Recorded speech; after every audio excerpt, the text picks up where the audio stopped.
दोस्तों, स्वागत है आपका let's crack neat and NTA channel में।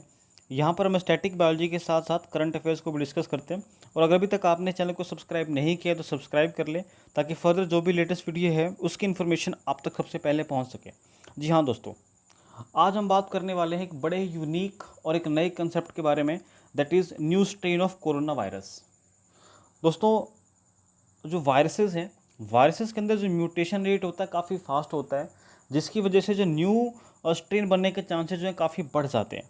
और यही हुआ है कि अभी जो करंट में जो हमारे पास कोरोना वायरस है जिससे हम फेस कर रहे हैं, उसके अंदर जो म्यूटेशन हुआ है, जिसकी वजह से जो एक नई स्ट्रेन जो है वो हमें देखने को मिली है। तो स्ट्रेन से आप जो है टाइप या जो वैरायटी समझ सकते हो उसकी, ठीक है, जो कि एक प्रोसेस है जिसको हम बोलते हैं म्यूटेशन, ठीक है, जिसकी वजह से जो डेवलप होता है। तो अभी हाल ही में क्या हुआ है कि मलेशिया के अंदर जो कोविड-19 जो वायरस है, ठीक है, इसके जो है स्ट्रेन जो है उसको जो पाया गया है, ठीक है। तो वहाँ की जो इंस्टीट्यूट फॉर मेडिकल रिसर्च है, ठीक है, उसने जो है इस स्ट्रेन को जो आइडेंटिफाई किया है और उसका जो नाम रखा गया दैट इज D614G, ठीक है। तो इसका जो नोमेनक्लेचर जो इन्होंने किया है, ये भी एक बड़ा यूनिक कंसेप्ट है। इसको आगे समझेंगे कि जो है इस स्ट्रेन का नाम जो है D614G ही क्यों रखा गया है, इसके पीछे क्या रीज़न है। और कहा जा रहा है कि ये जो वायरस है, ये जो स्ट्रेन है जिसको जो डिस्कवर किया गया है, तो वहाँ पर एक रेस्टोरेंट है जहाँ पे जो कुछ लोग काम कर रहे थे, तो उनके अंदर जो है इस स्ट्रेन को जो है वहाँ पे जो है आइडेंटिफाई किया गया है। तो मलेशिया के जो हेल्थ डायरेक्टर जनरल हैं, उन्होंने कहा है कि जो कम्युनिटी है, जो सोसाइटी है हमारी, उसको जो काफ़ी केयरफुल रहने की ज़रूरत है इस स्ट्रेन से। बिकॉज ये जो स्ट्रेन है कोविड-19 का, जिसको जो है D614G बोल रहे हैं, ये काफ़ी ख़तरनाक है और कम से कम कहा जा रहा है कि जो 10 टाइम्स मोर डेंजरस है एग्जिस्टिंग वन। तो जो जिस कोरोना वायरस से जो अभी हम फेस कर रहे हैं, तो उसी से जो डेवलप हुआ है ये D614G। और कहा जा रहा है कि ये जो D614G है, ये 10 गुना ज़्यादा खतरनाक है अभी जो हमारे जिससे हम फेस कर रहे हैं। मतलब जो D614G है, इसकी जो स्प्रेडिंग जो है पावर है, जो इन्फेक्शन कॉज करने की जो पावर है, that is 10 times more than the existing one. तो यही जो है इसका जो सबसे बड़ी समस्या बनी हुई है।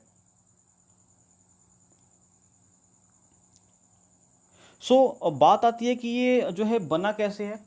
तो थोड़ी देर पहले भी हमने डिस्कस किया कि इसके बनने के पीछे जो रीज़न है वो है म्यूटेशन। तो एक बार समझ लेते हैं कि म्यूटेशन जो है क्या होता है ब्रीफ में, फिर जो आगे हम बात करें कि जो स्ट्रेन है इसका जो नोमेनक्लेचर है वो कैसे किया गया है। तो जो वायरसेस है, जो कोरोना वायरस है, वायरस का जो जो जेनेटिक मटेरियल, जो जीनोम है इसका, वो आपका जो है वो आरएनए बेस्ड है, ठीक है। एक डीएनए होता है, एक आरएनए होता है, आई थिंक जो है इसको जो हम कभी बाद में समझेंगे। फिलहाल जो है फोकस कर अभी आरएनए बेस्ड जेनेटिक मटेरियल के ऊपर। तो जो आरएनए बेस्ड जेनेटिक मटेरियल है यहाँ पे, ठीक है, लेट सपोज कि ये जो है जो वायरस है, ये उसका जीनोम है, ठीक है। तो यहाँ पे क्या होता है, यहाँ पे कुछ जो होते हैं नाइट्रोजनस बेस पेयर प्रेजेंट होते हैं, ठीक है। आप इसको इसे समझ सकते हो कि यहाँ पर जो होते हैं कुछ नाइट्रोजनस बेस पेयर प्रेजेंट होते हैं, जिसको हम रिप्रेजेंट करते हैं A, U, G और C से, ठीक है। होता क्या है कि जब ये वायरस किसी सेल के अंदर जाता है, ठीक है, मेन बात ये है कि ये जो वायरसेस होते हैं, इनके पास जो अपनी जो है रेप्लिकेशन मशीनरी नहीं होती। रेप्लिकेशन मशीनरी का मतलब है कि खुद से जो है रेप्लिकेट नहीं कर सकते, मतलब अपनी कॉपी को नहीं बढ़ा सकते। तो जब भी इनको जो रेप्लिकेट करना होता है, तो इनको किसी होस्ट सेल कोई होस्ट सेल चाहिए होता है। ये किसी दूसरे सेल के अंदर एंटर कर जाते हैं, जैसे कि हमारे लंग्स का जो एपिथेलियल सेल्स है वहाँ पे एंटर कर जाते हैं। और फिर जिस सेल के अंदर ये जाते हैं, उस होस्ट सेल की मशीनरी को जो यूज़ करते हैं, और फिर जो रेप्लिकेशन करके जो है अपना नंबर बढ़ाते हैं, ठीक है। तो जैसी लेट सपोज कि ये जो एक जीनोम है वायरस का, ठीक है, जो अभी लेट सपोज कि अभी जो है कोविड-19 वायरस है, ठीक है, जो नोवल कोविड-19 वायरस, ठीक है, नोवल का मतलब होता है न्यू, ठीक है। तो वायरस है, इसका जीनोम है। तो इसमें जब रेप्लिकेशन हुई, तो हुआ क्या, रेप्लिकेशन के टाइम पे जो है कुछ जो है जो म्यूटेशन होता है, ठीक है, कि जो है कुछ गलतियाँ होती हैं, उसको समझ लो आप ऐसे। तो लेट सपोज क्या था कि जैसे ए था, तो ए का ये आ गया, यहाँ पे आ गया। जो यू है, यू रिप्लेस हो गया ए से, जी का जी रह गया, और जो है सी का सी रह गया, ठीक है। तो ये जो यू है जो रिप्लेस हो गया है ए से, ठीक है। तो ये जो गलती जो हुई है, ये जो गलती हुई है इसी को जो म्यूटेशन कहा जाता है। ठीक है, आई होप कि आप समझ रहे हो इस बात को। ठीक है, ज़्यादा जो है टेक्निकल नहीं हो रहा है इस चीज़ को। ठीक है, आई थिंक सिंपल है कि ये जो है जीनोम है, ये उसके जो बेस पेयर्स हैं। तो जब रेप्लिकेशन होता है, जब ये वायरस अपनी कॉपी को बढ़ा रहा होता है, अपना नंबर जब बढ़ा रहा होता है, तो उस टाइम पे क्या होता है कि ये जो बेस पेयर है, ठीक है, लेट्स सपोज कि ये देखो 4 बेस पेयर थे, तो 4 में से 3 तो बिल्कुल ठीक है, बिल्कुल एग्जैक्ट कॉपी हुई है, लेकिन जो चौथा है उसके अंदर क्या हो गया, कुछ गलती हो गई और यू की जगह ए आ गया। तो ये जो ओवरऑल जो प्रोसेस है, इसको जो कहा जाता है कि ये म्यूटेशन है। ठीक है, दैट इज म्यूटेशन। तो जो नया जो स्ट्रेन जो डेवलप हुआ, दैट इज D614G। ठीक है, तो उसके पीछे भी जो प्रोसेस जो रिस्पॉन्सिबल है, जो रीज़न है, वो है म्यूटेशन को जो है बताया जा रहा है। ठीक है, तो जो स्ट्रेन है D614G, अब इसको समझते हैं कि इसका जो है नाम कैसे रखा गया है, कैसे जो है इसका जो नोमेनक्लेचर किया गया है। तो कहा जा रहा है कि जो म्यूटेशन रिस्पॉन्सिबल है इस प्रोसेस के लिए, और जो अमाइनो एसिड है एट 614, ठीक है, 614 ये पोजीशन है। ठीक है, 614 यहीं से लिया गया है।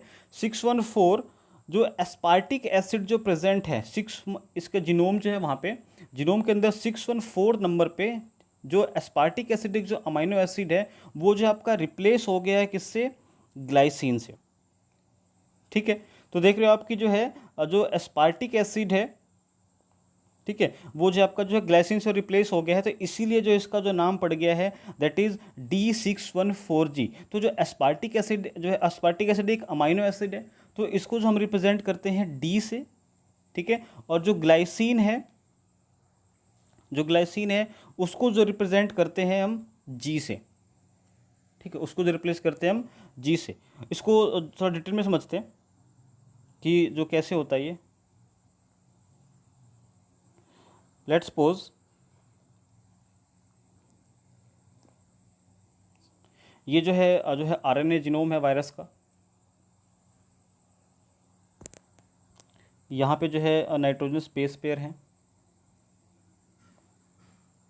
ठीक है, AUGC AU और G। ठीक है, तो ये जो 3 बेस पेयर है ना, ठीक है, जो 3 बेस पेयर हैं, ये मिलके बनाते हैं एक अमाइनो एसिड। ठीक है, ये तीनों मिलके बनाते हैं एक अमाइनो एसिड को बनाते हैं। ऐसी जो ये 3 है, ये एक बनाएंगे, और फिर ऐसी जो चेन है वो आगे चलती रहती है। ठीक है, तो इसके अंदर क्या हुआ है, अब ऐसे करके ये पहला अमाइनो एसिड था, ये आपका जो दूसरा है, और ऐसी जो है आपका वो तीसरा आएगा, और ऐसी जो सोन चलता रहेगा ये। ठीक है, तो यहाँ पे क्या हुआ है, यहाँ पे जो 614 नंबर पे जो अमाइनो एसिड है, ठीक है, तो 614 नंबर पे जो है आपका वहाँ पे जो है एस्पार्टिक एसिड प्रेजेंट है। ठीक है, और एस्पार्टिक एसिड जो आपका एक अमाइनो एसिड है, ठीक है, ये प्रेजेंट है, होना चाहिए था। लेकिन जब म्यूटेशन हुआ तो वहाँ पे क्या हुआ कि एस्पार्टिक एसिड की जगह, ठीक है, 614 नंबर पे जो है, यहाँ पे जो है वो ग्लाइसिन जो है आपका रिप्लेस हो गया है।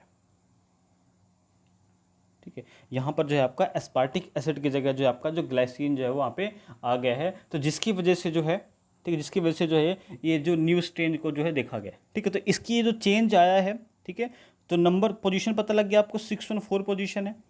ठीक है, अब पहले जो है आपका जो है एस्पार्टिक एसिड है, जिसको जो हम डी से रिप्रेजेंट कर रहे थे, ठीक, डी से रिप्रेजेंट कर रहे हैं। उसकी वजह दूसरा अमाइनो एसिड है वो आपका ग्लाइसिन है, जिसको हम जी से रिप्रेजेंट कर रहे हैं।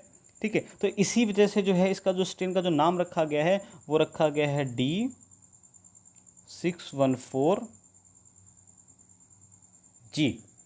ठीक है, तो आई होप कि ये थोड़ा सा कंसेप्ट है जो आपको समझ में आ गया होगा। ठीक है,